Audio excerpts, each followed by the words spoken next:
Cium Yogi Ilham depan kamera, kebucinan Natalie Holzer ke pacar baru disorot. Bak kasmaran, Natalie Holzer tak malu cium kening Yogi Ilham depan kamera. Bahkan tingkah bucin Natalie Holzer dan Yogi Ilham itu disiarkan live di TikTok.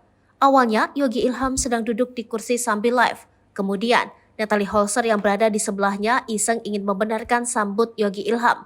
Seperti yang diketahui, Yogi Ilham memiliki rambut yang panjang sepundak. Natalie Holzer tampak melepas kunciran rambut Yogi Ilham dan berniat untuk membenarkannya.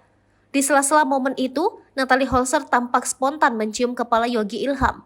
Yogi Ilham yang melihat tingkah Natalie Holzer tampak baper dan salah tingkah.